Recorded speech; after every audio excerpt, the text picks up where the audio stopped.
आज हम प्रकाश डालेंगे प्रखर मनीषी स्वामी दयानंद सरस्वती के व्यक्तित्व और कृतित्व पर। यदि हम इनके जीवन काल की बात करें तो 1824 से 83 के बीच आपने इस पवित्र धरा को अलौकिक करने का कार्य किया। जन्म की बात करें तो 1824 ईस्वी में टंकारा मौरवी नामक स्थान पर इनका जन्म हुआ था, जो कि गुजरात में पड़ता है। देहावसान इनका अजमेर में हुआ और बताया जाता है कि इनका देहावसान जो हुआ वह आकस्मिक ना होकर के जोधपुर में नन्ही जान नामक एक महिला के द्वारा विष देकर या जहर देकर इनको जो है इस संसार से अलविदा कर दिया गया। इनका मूल नाम, बचपन का नाम जो इनके माता और पिता से इन्हें प्राप्त हुआ था, मूल शंकर था और उपनाम के तौर पर इन्हें उत्तर भारत का हिंदू लूथर के नाम से भी जाना जाता है। दयानंद के रूप में इनका नामकरण स्वामी दंडी स्वामी पूर्णानंद के द्वारा किया गया और वेलेंटाइन शिरोल के द्वारा अपनी पुस्तक भारतीय अर्नेस्ट में आर्य समाज को भारतीय अशांति का जन्मदाता माना गया है। इसमें एक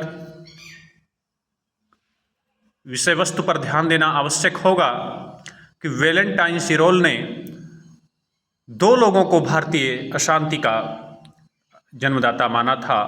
आर्य समाज को उन्होंने जन्मदाता कहा और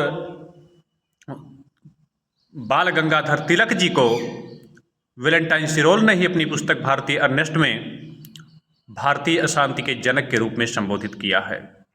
तो कभी कभी चूँकि प्रश्न पूछ ही लेता है तो हम लोग अधिकांशतः यही जानते हैं कि तिलक को ही उन्होंने संबोधित किया था, जबकि यह सच नहीं है। उन्होंने आर्य समाज और तिलक दोनों को ही भारतीय अशांति के जन्मदाता अथवा जनक के रूप में संबोधित किया है।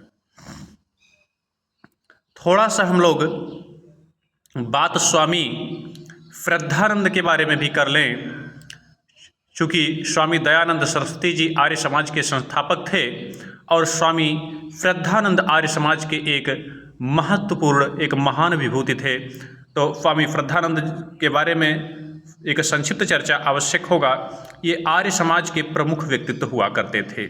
इनका वास्तविक नाम लाला मुंशीराम था और 1926 ईस्वी में कानपुर में हिंदू मुस्लिम एकता के प्रयास में मुसलमानों द्वारा धोखे से इनकी हत्या कर दी गई। तो इनकी एक संक्षिप्त चर्चा इसलिए आवश्यक था क्योंकि यहाँ से भी 2-3 प्रश्न परीक्षाओं में आ ही जाते हैं। हम बात करेंगे स्वामी दयानंद सरस्वती के जो है कुछ महत्वपूर्ण क्रियाकलापों पर, और उन महत्वपूर्ण क्रियाकलापों में हम बात करेंगे कि वो कौन से क्रियाकलाप थे जिन्होंने स्वामी जी ने सर्वप्रथम आरंभ किया। हमने इसका हेडिंग डाला है स्वामी दयानंद प्रथम, या शीर्षक हमने दिया स्वामी दयानंद प्रथम व्यक्ति, यानी जो उसको पहली बार इन्होंने कोई कार्य किया। तो पहला है स्वदेशी आंदोलन की विचारधारा प्रस्तुत की, यानी प्रथम बार भारत में स्वदेशी आंदोलन का विचारधारा स्वामी दयानंद के द्वारा ही प्रस्तुत किया गया। शूद्रों व महिलाओं को वेद, उच्च शिक्षा व यज्ञोपवीत धारण करने के पक्ष में सर्वप्रथम भारत में आंदोलन चलाने का श्रेय स्वामी दयानंद सरस्वती को ही जाता है। तत्पश्चात इन्होंने ही सर्वप्रथम नारा दिया था कि भारतवासियों के लिए क्षमा चाहेंगे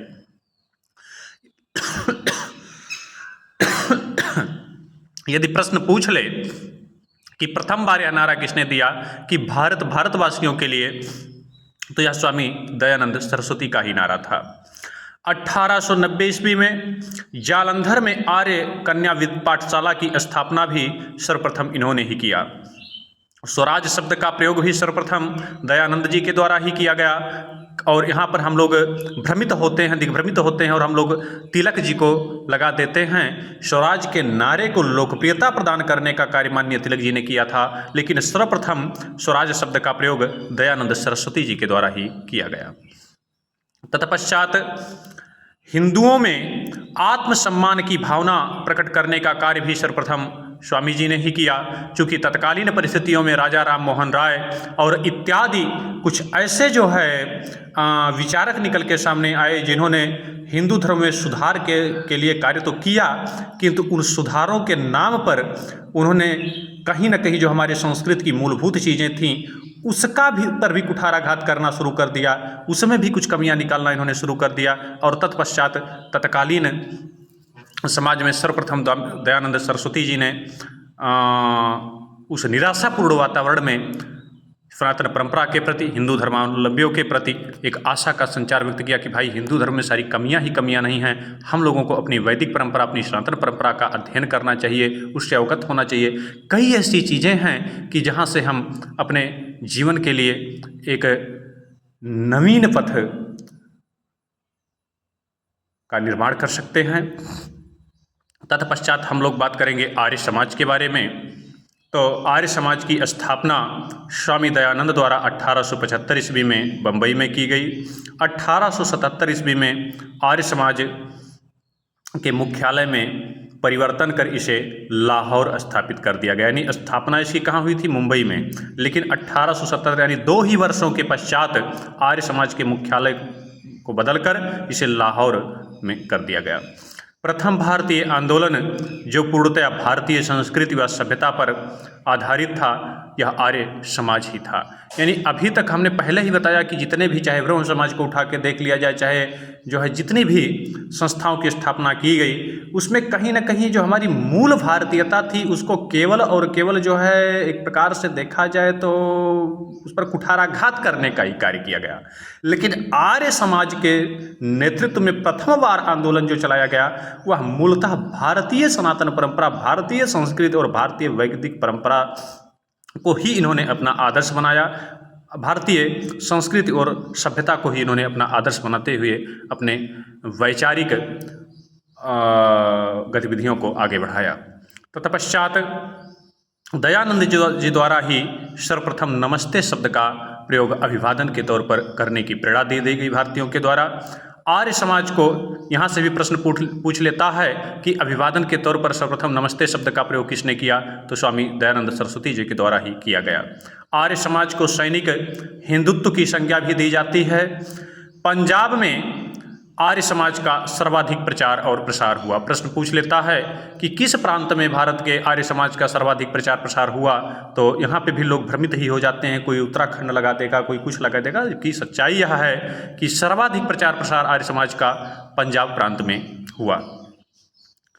पाखंड खंडनी नामक पताका फहरा के 1863 ईस्वी में स्वामी जी ने आडंबरों के खंडन हेतु का खंडन किया। यानी कभी कोई प्रश्न पूछ लेता है कि पाखंड खंडनी नामक पताका किसने लहराया? तो स्वामी दयानंद सरस्वती हो जाएगा। किस परिप्रेक्ष्य में लहराया?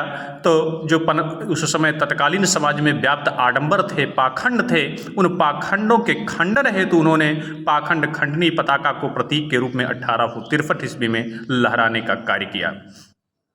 तत्पश्चात इनकी जो अनुपम ग्रंथ है, एक अमर कृति है सत्यार्थ प्रकाश, उसकी रचना 1874 ईस्वी में स्वामी जी ने की और पहली शायद यह रचना उस समय महत्वपूर्ण रचना थी जिसकी भाषा हिंदी थी। आर्य समाज को, ये सत्यार्थ प्रकाश को आर्य समाज के बाइबिल के उपनाम से भी जाना जाता है। तत्पश्चात दयानंद एंग्लो वैदिक कॉलेज की स्थापना 1889 ईस्वी में हंसराज व लाला लाजपत राय द्वारा किया गया।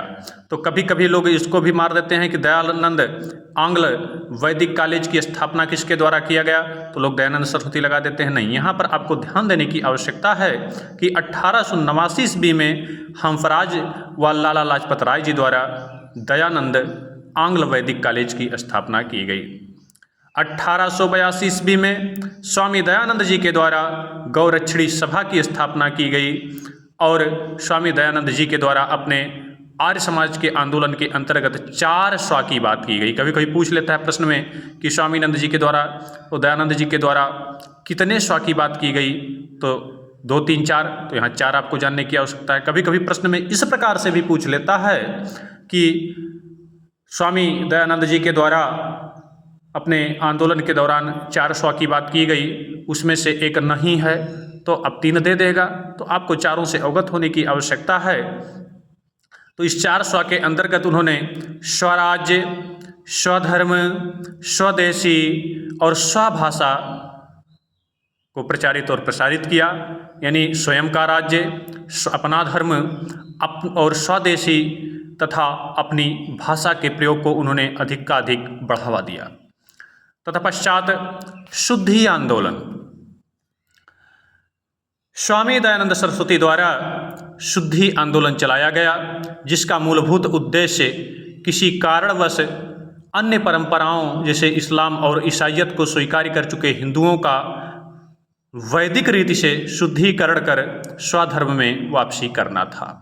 यानी स्वामी जी के द्वारा शुद्धि आंदोलन चलाया गया, क्योंकि उस समय तत्कालीन परिस्थितियों में कुछ ऐसे भी लोग थे जिनको कहीं न कहीं जो सनातन परंपरा में आने के लिए उद्वेलित थे, जो अपनी गलतियों को सुधारना चाहते थे या जिनकी जो है सनातन परंपरा में रुचि थी, तो उन्होंने कहा कि भाई ऐसे लोग जो किसी कारणवश, चाहे वो भयवश चाहे दबाववश, क्योंकि आप जानते हैं कि मध्यकाल में तत्कालीन विदेशी आक्रमणकारियों के द्वारा जो भयपूर्ण वातावरण चलाया गया, उसमें जो राजे और महाराजे थे, जब वो अपने धर्म को नहीं बचा सके तो आम जनमानस से आप उम्मीद ही क्या कर सकते हैं। तो आम जनमानस ने भय, लोभ, लालच, छल प्रपंच के दबाव में आके जिस प्रकार से आम जनमानस का व्यापक तौर पर धर्मांतरण किया गया, तो वह आम जनमानस जो पुनः उसमें सुधार करना चाहते थे, तत्कालीन परिस्थितियों में उनको स्वामी जी ने आह्वान किया और उन्हें पुनः जो है सनातन परंपरा में वापस लाने के लिए शुद्धि आंदोलन चलाया, जिसका मूल उद्देश्य था वैदिक रीति से उनका शुद्धिकरण कर उन्हें स्वधर्म में वापस लाना। शुद्धि आंदोलन गोविंद रानाडे ने भी चलाया था। अब यहाँ ध्यान देने की आवश्यकता है कि 2 लोगों ने शुद्धि आंदोलन चलाया। आपको दयानंद वाला शुद्धि आंदोलन तो मिलता होगा, लेकिन रानाडे के बारे में आपने नहीं सुना होगा। लेकिन दोनों के शुद्धि आंदोलन के पीछे मूलभूत अंतर था। दयानंद ने जो शुद्धि आंदोलन चलाया वह भूले भटके भारतीयों को सनातन धर्म में वापसी के लिए चलाया। उन्हें एक मौका दिया गया कि भैया यदि आप वापस आना चाहते हैं तो आइए, आपका स्वागत है। और गोविंद रानाडे ने जो शुद्धि आंदोलन चलाया उसका मूलभूत उद्देश्य दूसरा था। उन्होंने नृत्य, मद्यपान व विवाह में होने वाले अपव्यय के विरुद्ध शुद्धि आंदोलन चलाया। आज भी आप देख रहे हैं कि जो शुद्धि आंदोलन माननीय गोविंद रानाडे जी के द्वारा चलाया गया था, वर्तमान भारतीय परिप्रेक्ष्य में उसकी कहीं महती आवश्यकता है। उन्होंने नृत्य जैसे विभिन्न प्रकार की सभाओं में जिस प्रकार से अपनी श्रेष्ठता और अपनी जो है धनाढ़ता सिद्ध करने के लिए आप देखते हैं कि आज भी विभिन्न प्रकार के नृत्य का आयोजन कराया जाता है। छोटी सी कोई जो है घर पे कार्यक्रम होगा तो पहले हम लोग उसको मांगलिक कार्यक्रम का नाम देते थे, लेकिन आज मांगलिक कार्यक्रम केवल नाम के लिए रह गया है। मद्यपान से उस कार्यक्रम की शुरुआत होती है, शराब परोसे जाएंगे, शादी है तो बिना शराब का नहीं होगा, विवाह है बिना शराब का नहीं होगा, पार्टी है बर्थडे बिना शराब का नहीं होगा। शराब से जो है उसकी शुरुआत ही होती है, उसकी शुद्धि ही होती है। और विवाह में जिस प्रकार से अपव्यय होते हैं दिखावे के लिए, पटाखे जलाना, सारी चीजें, तो इन 3 अपव्ययों के विरुद्ध रानाडे जी ने शुद्धि आंदोलन चलाया। अब अंततः हम स्वामी जी के कुछ महत्वपूर्ण कथनों पर गौर करेंगे। पहला है कथन, भारत को परतंत्र होने में 100 वर्ष लगे, इसे स्वतंत्र होने में भी 100 वर्ष लगेगा। स्वतंत्रता का कोई भी संघर्ष कभी निष्फल नहीं होता। यह कथन थे स्वामी दयानंद सरस्वती के, जो कहीं न कहीं स्वतंत्रता के लिए संघर्ष कर रहे भारतीयों में एक आशा की किरण जगाने वाले थे। उनको स्वतंत्रता के आंदोलन के लिए धैर्य ना खोकर उसमें अपने सर्वस्व को समर्पित कर देने की प्रेरणा देने वाले थे। दूसरा कथन है, दयानंद स्वराज्य के प्रथम संदेशवाहक थे। यानी किसने कहा कि स्वामी दयानंद सरस्वती स्वराज्य के प्रथम संदेशवाहक थे, तो यह तिलक जी ने उनके लिए संबोधित किया। और कभी कभी प्रश्न पूछ लेता है, अति महत्वपूर्ण है कि गांधी राष्ट्रपिता हैं पर दयानंद राष्ट्र पितामह, तो यह पट्टाभिषिता रमैया का कथन है। इसी के साथ इस चर्चा को हम विराम देते हैं। यह अति महत्वपूर्ण चर्चा है जो किसी भी परीक्षा के दृष्टिकोण से आपके लिए अत्यंत उपयोगी हो सकता है और सामान्य जनमानस के लिए भी कहीं न कहीं अपनी मनीषियों के व्यक्तित्व, अपने कृतित्व के बारे में अवगत होना अति आवश्यक है। और इसी के साथ हम इस चर्चा को यहीं पर विराम देते हैं। पुनः नई विषय वस्तु के साथ हम जो है प्रस्तुत होंगे। आज इतना ही।